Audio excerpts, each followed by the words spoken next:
Welcome to the BTech Zone. Today I am going to discuss with you double slider crank chain mechanism. So first of all, why we call it double slider crank chain mechanism? Because they are consist of two turning pair and two sliding pair. This is link 1, this is a slider. This is link 2, this is a bar AB, and this is link 3, this is also slider, and this is the link 4 which is fixed. They link 1 and link 2 make a turning pair which is first turning pair, and link 2 and link 3 make turning pair. So this turning pair consists two turning pairs, and link 4 and link 3 make a sliding pair.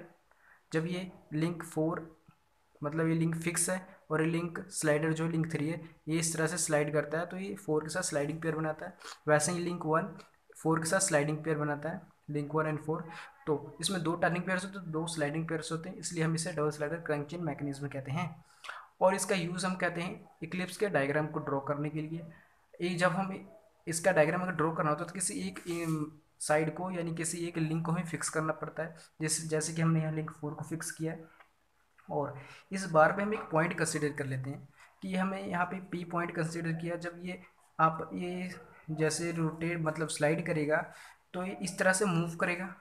तो जब ये move करेगा तो P point एक Eclipse cover करेगा यानी draw करेगा। तो हम इस इन्वर्सन को यूज़ करते हैं एक इक्लिप्स ड्रॉ करने के लिए।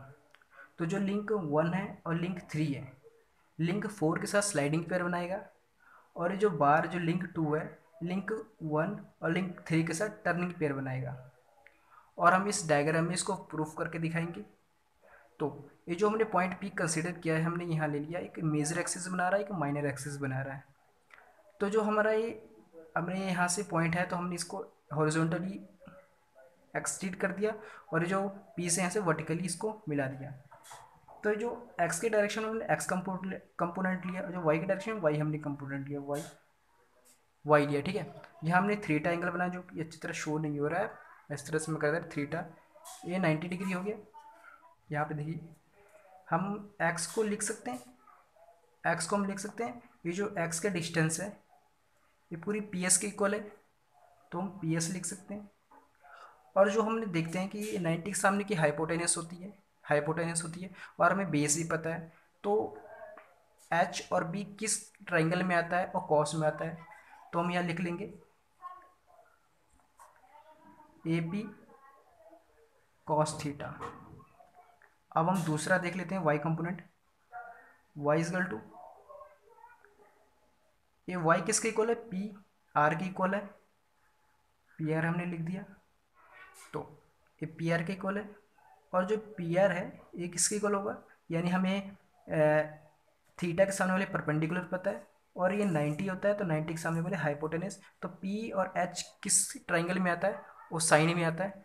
तो हम यहाँ लिख लेंगे पी बी साइन थीटा। ठीक है, और ये जो हम इस चीज़ को सेपरेट कर लेते हैं, A P cos theta Y equal to P B sine theta.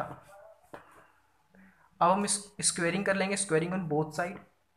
तो यह हो जाएगा X square A P square cos square theta Y square P B square sine square theta.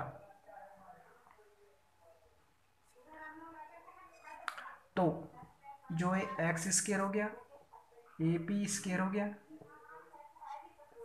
ये इसके साथ प्लस में आ जाएगा इधर, P V square equal to cos square theta plus sine square theta इसका थीटा हो गया। इसकी जो वैल्यू होती है वो 1 होती है।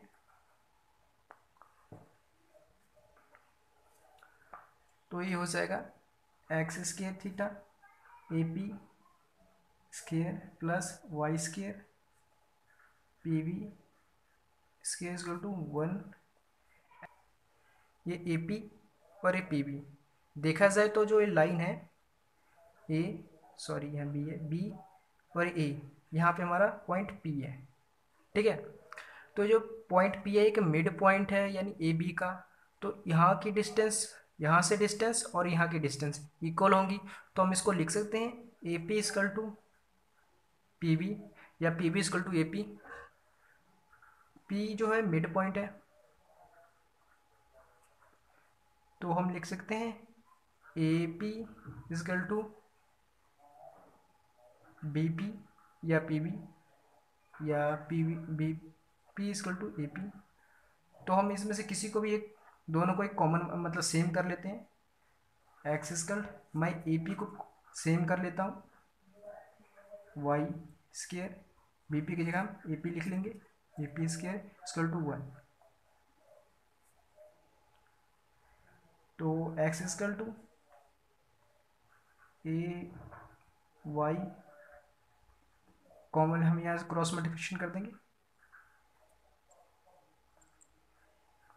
ए पी स्केयर।